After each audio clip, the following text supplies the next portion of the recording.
Hej, jeg skal lave opgave 4, optimeringsopgaven, som lyder: en kasse uden låg har kvadratisk bund, rumfanget af kassen er 32, på figuren betegner x sidelængden i den kvadratiske bund, og h betegner kassens højde.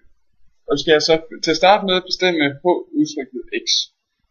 Så det første jeg gør her, det er at jeg skriver mine oplysninger op. Jeg ved fx at rumfangets formel det er v er lige med h gange x i anden.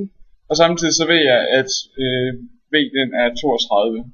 Så derfor kan jeg ved at dividere med x i anden på begge sider af lighedstegnet, isolere h.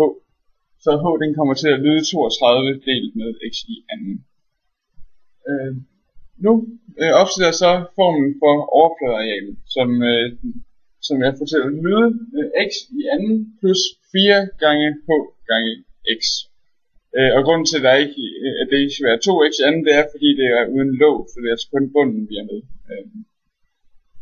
Og her der sætter jeg så formlen for, eller udtrykket for h ind i min formel,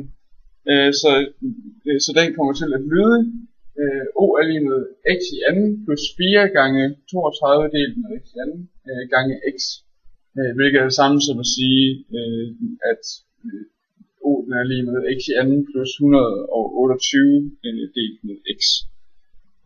Og så her får jeg så en funktion, hvor jeg kan bestemme et toppunkt. Og det gør jeg ved at finde den afledte funktion og finde ud af, hvornår den er lige med 0. Så jeg indsætter i Maple ved formen solve, hvor jeg siger, at den afledte funktion den skal være lige med 0, og den giver mig så nogle forskellige værdier ud, hvor jeg kan se bort fra de her to, i og med at der står i, så det er nogle komplekse tal. Så til sidst så står der bare 4. Og for at tjekke om det rent faktisk er et minimum jeg har fundet frem til, så plotter jeg den som en graf her, hvor jeg kan se at det er et minimum sted jeg har fundet. Så min konklusion den bliver så at x den skal være 4 for at få det mindst mulige overfladeareal.